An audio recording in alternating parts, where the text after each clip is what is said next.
Welcome to Latte with a Lawyer, a podcast dedicated to bringing you the stories of some of America's most successful lawyers, figuring out what makes them tick, how they creatively solve problems, and how others aspiring to be them can follow in their footsteps.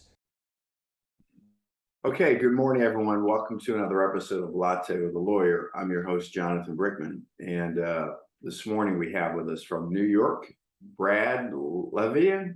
Levien, yes, Levien, sir. okay, good. From the firm, and I'm going to have to read this one because you got too many names in it. Mintzer, Sarowitz, Zeris, Ledva, and Meyers. Yeah, you just qualified for the reception job. I'm guessing, like all of the law firms, you might be shortening that to Mintzer, Sarowitz, or something. Well, yeah. When I introduce myself, I say Mintzer Sarowitz. Some of the occasionally we'll get a little guff from the guys at the back end of the names that, hey, why aren't you saying my name? But it's a little good-natured chop busting. Yeah. No, I would think so. But I've noticed the trend where they're shortening it to the first one or two names.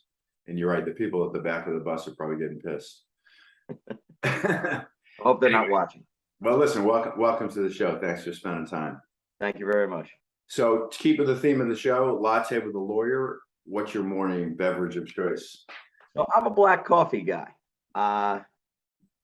Drinking it right now. There you go.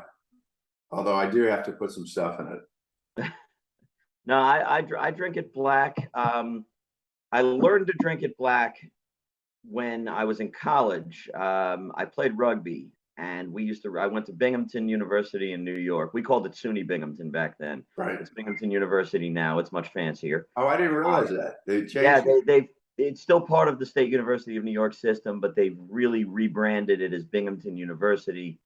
They feel it's got more of an academic name, and I probably couldn't get in right now, so that's a good thing. I'll shout out to my daughter Jordan, though. She got in. Nice. She's not going. Both my daughters, Alexis got in also. Neither of them wanted me to pay in-state tuition, however, so they're both going elsewhere. But anyway, so we used to road trip all over upstate New York playing rugby, and this was in the late 80s, and there was not a 7-Eleven or a Dunkin' Donuts in every town. So you had to trust the coffee from the corner gas station. Right. And I would trust the coffee from the corner gas station, but I would not trust the milk from the corner gas station. Yeah, you can't So I learned to drink it black. That makes sense. You're right. That's actually a good strategy.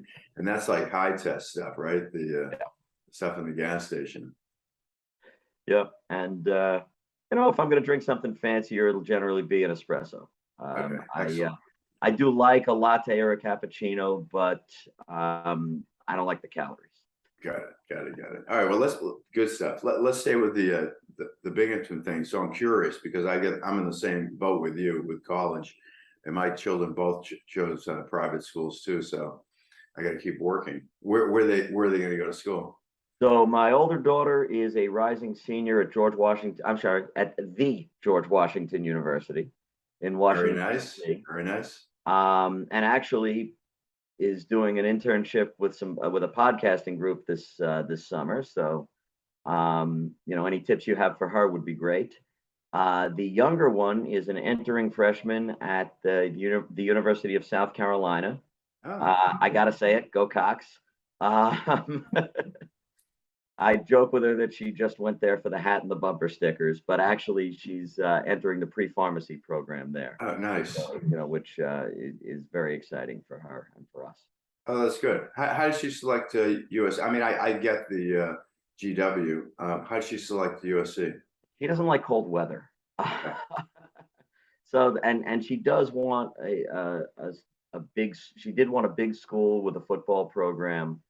And a Greek life. So that was a lot also, but academically that school is really on the rise. And it's had a lot of great programs she was interested in as well, and the weather's warm. Yeah, the weather's great. Yeah, no, I have a good friend from who went to USC and his wife, and they live in Charleston. That's a good school. So yeah, I know a bunch about those. I used to sell into higher ed years ago, so I got to know all the universities, including Binghamton University and Buffalo. And SUNY has a great system, by the way. I got to tell you, Very so good. I've had some cases. I have some cases in Buffalo. I'm located in downstate New York on Long Island with a Manhattan office also. But at any given time, I've got about a dozen cases in Western New York. So pre-pandemic, when we were doing court live, I was up there at least once a month. I'll I'll give props to Buffalo. Yeah, When I was going there in college in the 80s, early 90s, it was always a good place to go and hang out, but it was very gritty and, you know, really urban, not in the best sense. right. Um, the past few years, when I've been going up there, that city has had a rebirth. There's a music scene, there's, a restaurant scene, and the college, is playing football and basketball on TV. They're Yeah, attracting out of state students. So I shouldn't say the college, the university. yeah, the university. I mean, there's a college also, so both of them. But I mean, they are the resurgence that I've seen in Buffalo. I mean, I love going up there. I'll go up there for a day or 2 days, and sometimes people who don't really know the area will say, "Oh, you gotta go, yeah, you gotta go to Buffalo." I said, 10 years ago, I might say I have to go to Buffalo. Right. Now I say, you know what? I enjoy going to Buffalo. Sure. It's really a great city. So let's segue into that. You said you mentioned some cases. Tell us about the kind of work you do and what brings you to Buffalo.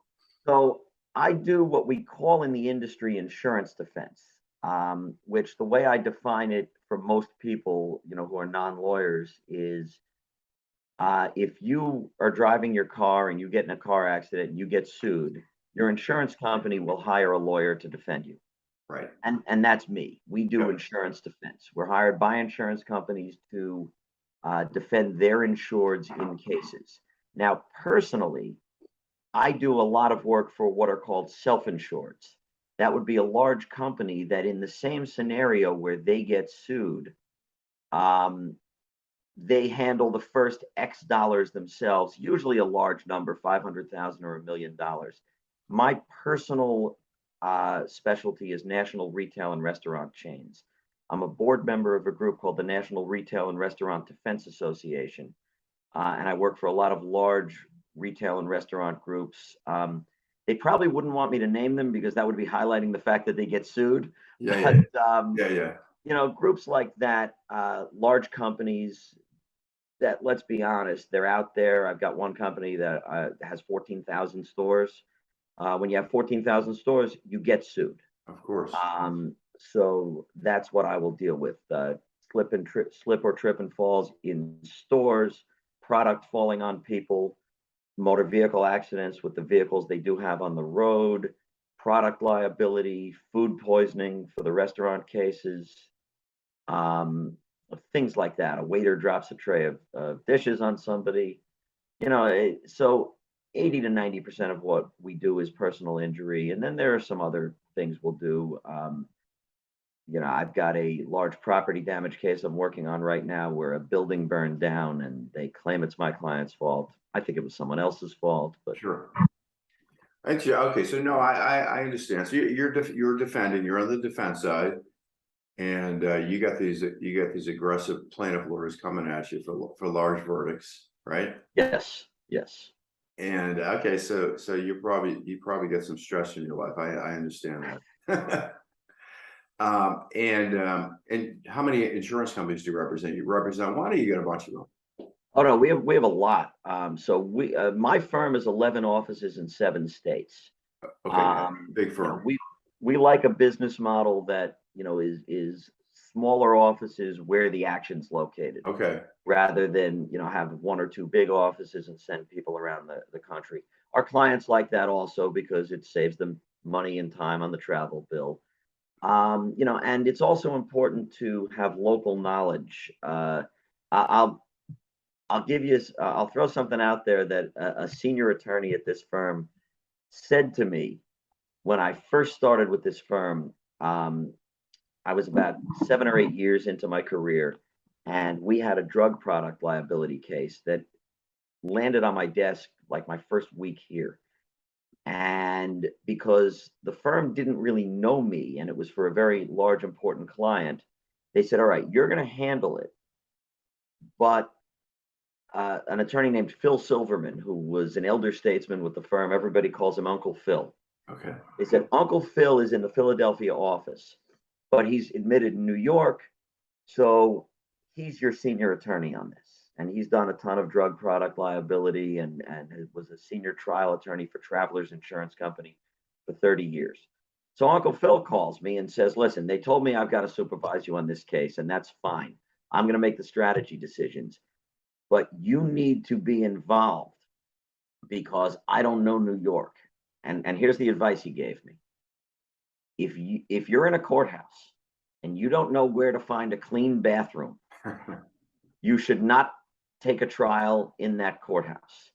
And I thought about all the courthouses where I had tried cases, and I thought about the ones where I knew about that secret bathroom. Right. That, it's around the corner, behind the jury rooms, or next to the coat closet in the lawyer's lounge. And the bathroom nobody knew about, so it was still clean at 2 p.m. And I thought about that, and I said, and those are also the courthouses where I know the judges, and I know how the jurors think. Right. And you know what? If you don't know where to find a clean bathroom, you probably should get local counsel in that courthouse. Because all things are local. I get it. That's I'll right. tell you a funny story. I actually had an idea that I almost started, but someone beat me to the punch, to literally identify the best bathrooms, public, in every city. Those secret ones that you're talking about. Yeah. Someone actually did it. There's a website. I assume it still exists. It was called Sit or Squat. Right? That tells it all. That's funny. That's funny. So, but anyway, yeah, that's interesting. Yeah, I mean, you have to know the judges. The jury is a whole other discussion that maybe I can talk to you about. But I mean, you certainly have to know the judge in that courthouse, right? Because you have to tailor your approach to that person. absolutely. I could tell some stories about some judges. I'm happy to have it. Tell me a good story. Give me a good story. So, give me a story. the one that popped into my head isn't that appropriate. That's okay. This is an adult audience here. You can, as long as it's all right. Then I'll tell 2 that aren't that appropriate. Right.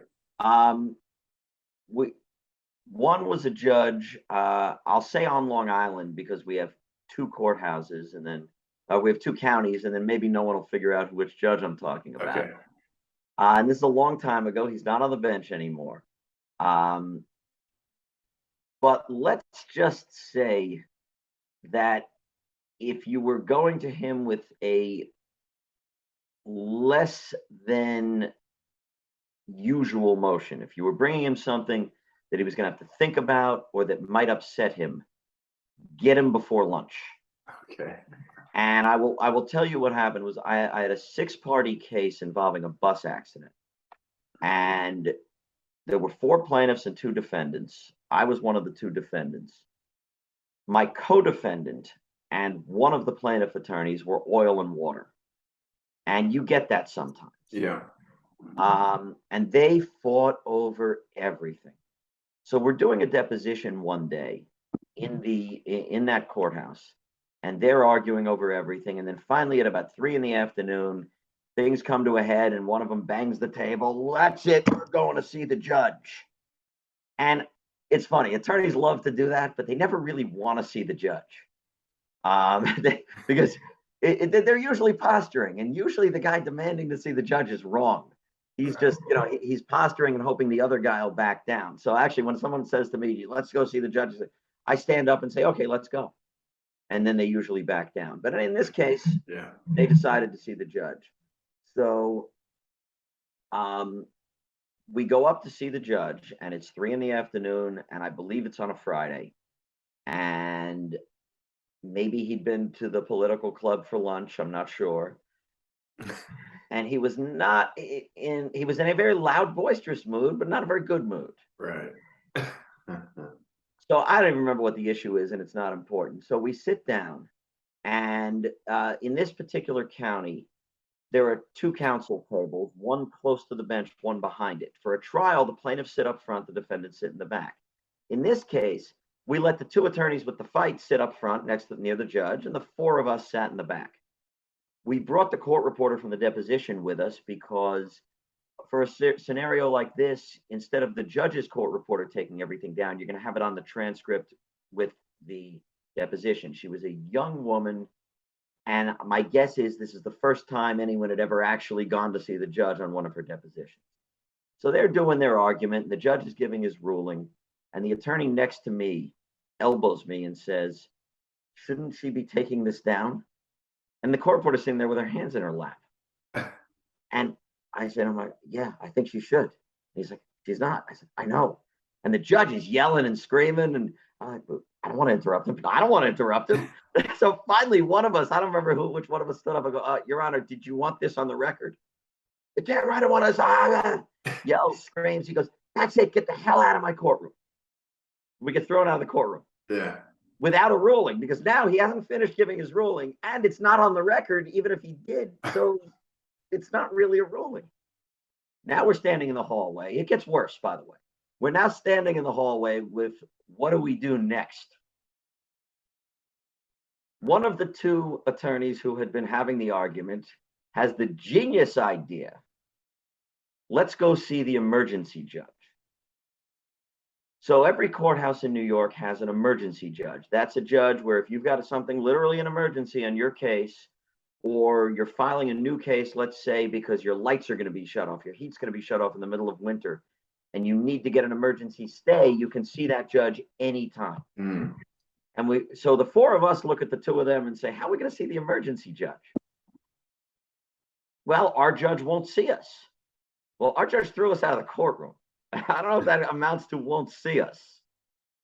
No, he won't see us, so therefore we get to see the emergency judge. All right, we go see the emergency judge. He takes us into chambers, and now he's taking argument, and everything's on the record. And who walks by?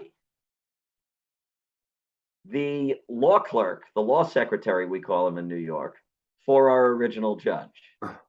And he sees the six attorneys who were just thrown out of his courtroom.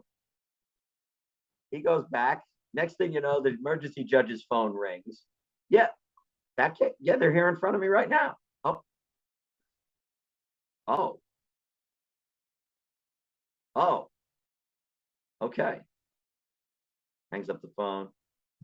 All right, everything I just said on this case is expunged, and you gentlemen need to go back down the hall to see Judge X. We go down the hall. You go around my back to another judge after I explicitly told you that you're not getting a ruling. Yell, scream. Back here in my courtroom, 9 o'clock Monday morning, for every one of you to show cause why you shouldn't be sanctioned, and your name sent to the disciplinary committee. Wow. Fast forward to 9 o'clock Monday morning. We're all there. The four of us who had nothing to do with this are pretty nervous. The two of them who had everything to do with this are very nervous. And the judge takes the bench and says, so I understand you gentlemen need a ruling on a deposition. He had no memory of it. Wow. Oh boy. So that's what we deal with sometimes. So clients out there, when we tell you these crazy stories about why nothing happened on the case yesterday, sometimes nothing happened on the case yesterday. That's kind of frightening. Sometimes it really was a crazy story from the judge. That's actually frightening. That's actually kind of frightening. Now, I told you I got another one. No, we don't. I'm not sure I get time for another one. That's okay. This is very short, very short, very inappropriate. Okay. This is not me. This was one of my clients who was general counsel for a large company when he was a young trial attorney. He is trying his first case, and his father is second chairing him, was an old attorney. And they're in front of this old judge, and the judge's courtroom is in a basement. It's got one of those little windows at the top that sees out at ground level.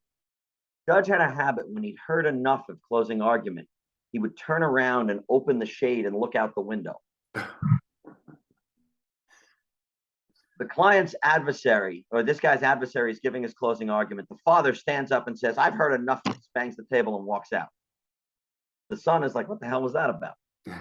A minute later, the judge has heard enough, turns around, opens the shade, and there's the father mooning the judge. Oh, shit. Oh boy, this is great. This is the real story, right? This is not the textbook stuff. This is like real life. Okay, so the point is that they don't teach you this stuff at law school, right? That's correct. So what's your point? What's your advice to a young attorney? My advice to a young attorney is get with a good mentor. Get with someone who will teach you, but will also let you do, because baptism by fire is the best way to learn. You should be doing depositions. You should be preparing cases for trial. And you should be working with a trial attorney who teaches you how to prepare a case for trial, because you don't prepare a case for trial in the last month or the last 6 months. You prepare a case for trial when it comes into your office. The best training I ever got was from my clinical trial professor. Her name was Connie Brown at Boston University, and she taught me to prepare a case backwards. The very first thing you do when you get a case is you start thinking about your closing argument, and you're thinking about that from day one. And it changes over the course of the case, of course. Right. But, you're looking at the jury charges. You got to know those jury charges the minute the case comes in, because those jury charges tell you the argument you're going to make to the jury. And if you know what argument you're going to make, then you know what evidence you're going to need. And now you know how to investigate and do discovery. You can't prepare a case forward. You can't say, well, I don't know anything about this case, so I'll start with investigation and discovery. The day the case comes in, you have to know what's going to be charged to the jury. Is this a negligence case?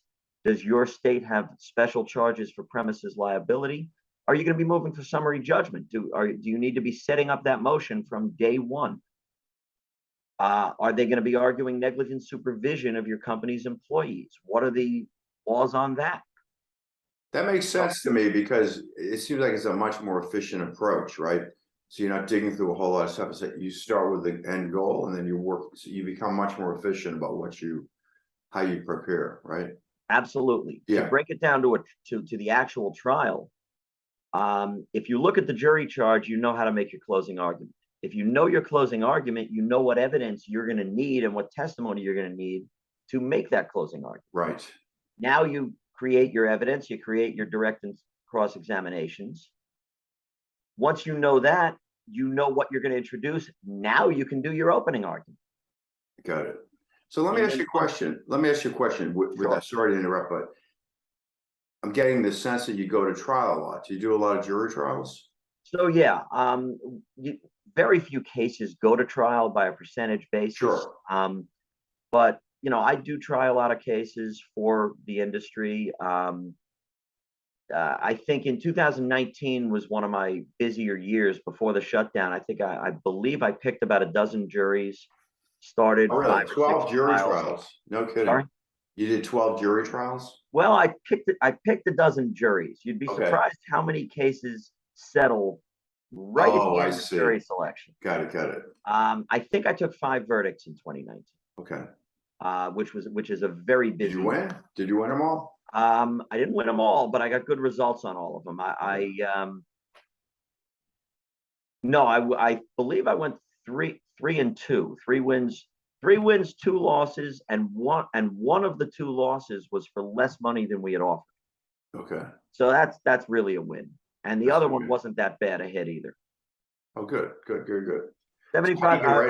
For anyone who knows, $75,000 for a knee surgery in Brooklyn. So that's a hell of a number. That sounds like it. Yeah. I mean, are there caps on those? Not unless you negotiate it, and we will do that sometimes. We'll negotiate what's called a high-low, where if the jury comes in below X, the plaintiff still gets that low number. If they come in above it, then we're capped at the high number. But in New York, there's been virtually no tort reform. There are no caps on damages. Okay, so you get a lot of plaintiff attorneys then, right? Swinging for the fences. It's they will ask for big numbers. Sometimes there's a maxim in trial law. Tom Cruise mentions it in A Few Good Men, that whatever happens in the courtroom, it's exactly what you expected to happen. And so you never react. No matter whether it's good or bad, you never react. You're taking your notes, you're watching the jury's reaction. Sometimes the hardest part for me is not to snap my neck around when the plaintiff asks for a number from the jury. We had one, I it was not in New York. I was trying the case in another state. I won't say which, so I don't sell out my co-counsel, the great attorney. And it was a case that was not worth anywhere near $3 million. And when the plaintiff's attorney asked the jury for $3 million, she gasped. And the jury came back actually at 0. So that was a great, and she's a great trial attorney, but had taken some time off from trials. And this was her first time back. And when the jury came back at 0, I actually had to grab her by the arm to keep her from jumping up. Well, maybe that helped the gasp. Maybe that helped with it. Maybe it did. I don't know. And if she's watching this, she knows who she is, and she's a great trial attorney, and so compliments to her. And she was nobody better I could have had with me. So let me ask you quickly: how did you become an attorney? How did you make that decision? What was that journey like? So I mean, I honestly can't remember when I didn't know I was going to become an attorney. I was always, if you can't tell, I was always a talker. Yeah. Wind me up and I'll go. I was always, good at making the logical argument. Give me the facts and I'll make them fit whatever scenario you want me to make them fit. And then I think what had the biggest influence on me was my uncle, Jerry Levien, or JK, a lot of people called him, my father's brother. And he was he went to Columbia Law School and was a tax lawyer in Manhattan. Okay. And he was the most respected member of my family. No matter how far out the family branched, if there was a big decision to be made, if there was something, heavy going on, get Jerry on the phone, see what Jerry thinks about this, whether it was law or just, heavy advice. Maybe we should get Jerry's opinion. I talked to him before I chose a college. I talked to him when I was confirming that, yes, I wanted to go to law school. I talked to him when I chose a law school.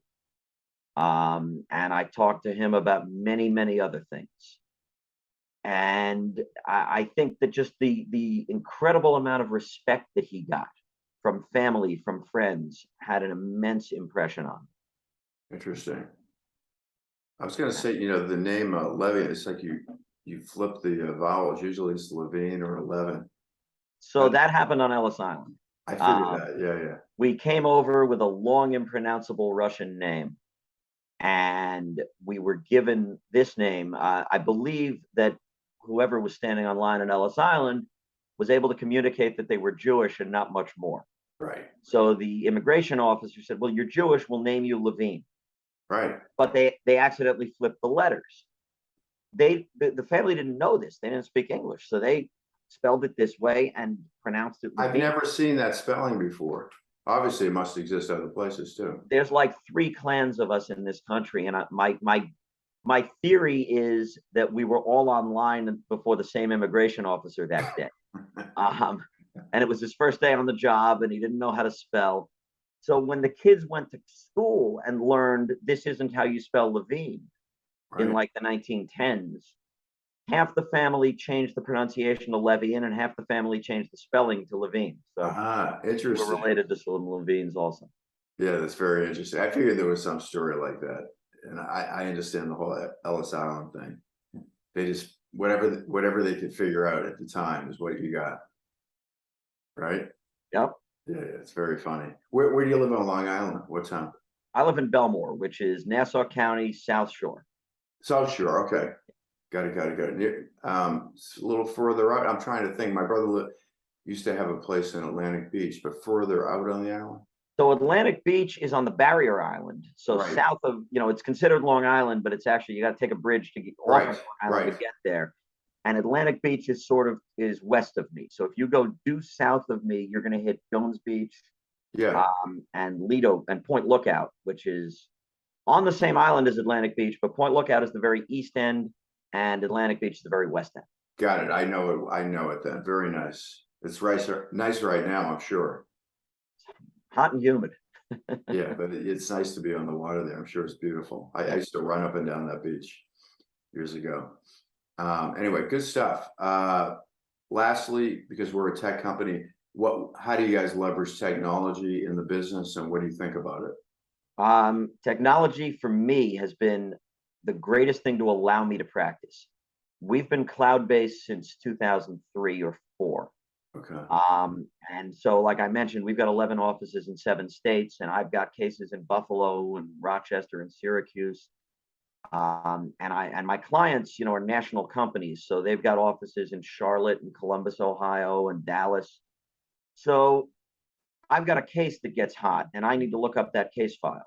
I could be in my Manhattan office, my Long Island office, the Buffalo airport, a hotel in Charlotte, a courthouse in Pittsburgh, and I can turn on my computer and I get my same desktop and my same files, and it's, there's no loss. And so when I can talk to a client and I have confidence, the advice I'm giving that client is based on the correct information, because I've got everything at my fingertips, regardless of where I am. I could be in the Caribbean. When the pandemic hit, we called in on a particular Friday. I don't remember the date. We called in all the secretaries. We set them up with laptops and the foot control dictation, and we sent them home. And Monday morning, we were working 100%. Did not miss a step. When my clients called me and said, "What's going on? Well, are you going to be able to stay with my cases?" I said, "You're not even going to notice a hiccup." Good. And then, personally, the pandemic, I don't want to say it's been a blessing. I don't want to, but all this technology we always had, we've now been forced to leverage it. Right. And whereas clients, in the insurance industry, they've been doing remote work for years. I'm one of my favorite clients, Laura Gehrig. She loves when I say that. She works for a company called ESIS out of the Dallas Claims Center, but she works from home in Indianapolis. And that's been for as long as I've known her, which is about 18 years. And so when I used to put on seminars for my client, they'd have to fly their people in. Now it's webinars. Right. When I used to have to fly to Buffalo for court, now it's a Microsoft Teams court appearance. And I can do it right from my desk, which means that when I'm done, I can move on to helping that other client with something before driving back to the airport and before flying home. Technology is the best thing that has happened to this industry, because it allows me to be so much more productive. When I'm reviewing associates' work, I can do it right on my phone, because we now have a cloud-based document management system that's totally independent from our server. Well, it's on the servers, but it's totally independent from our desktops. Right. So I can pull it up from my phone. I can pull up a document without even logging in. Excellent. But it is dual authenticated for any client who's worried about that. We do. Yeah, no, I understand. I mean, it fast forwarded things. People are leveraging the cloud. They're leveraging, remote work. And you're right, it is a blessing, because it took out a lot of the inefficiencies in business. So absolutely, you can get a lot more done. Anyway, this is good stuff. Well, listen, I will let you go on that note. If somebody wants to learn more about you and your practice, what's the best way to get in touch with you? So the name is Brad Levien. My email address is a little long and annoying, but it's BLEVIEN, first initial, last name, at defensecounsel.com. If you can't tell, we were early to the technology game. One of my partners jumped on that website in about 1998. So Defense Counsel, and in the legal industry, everyone knows counsel is COUNSEL. I get a lot of people who want to spell it COUNCIL, which is correct, but for an attorney, it's COUNSEL. Right. So Levien at defensecounsel.com. Our website is defensecounsel.com. Shoot me an email, click on the contact us on our website. We're happy to help. As I said, we're in 7 states in the Northeast and in Florida, and we've got contacts all over the country. So feel free to hit us with any questions you've got. Excellent. Good stuff. Well, listen, thanks again. This has been Brad Levien, not Levien, from New York, and I'm gonna have to read again, from the firm Mintzer, Sarowitz, Zeris, Ledva, and Meyers. You let one Irishman in the group, maybe, or Meyers, is that Jewish too? Well, Jimmy Zeris is Greek, so Oh, Jewish there. Okay, good. Excellent. so if you so he always knows where to get the best fresh fish. There you go. Someone said the difference between Jews and Greeks are, one owns delis, the other one owns diners. That's right. But it's all good. Anyway, thanks again. This has really been fun. And this is sponsored by EmotionTrac, and we are a legal tech platform, and we do help trial lawyers like yourself with case prep and mediation using our digital platform that allows you to tell your story and learn how people feel about your argument, and uncovers hidden insights. Thanks again, Brad. Thank you, Jonathan. Thanks for the opportunity. You bet.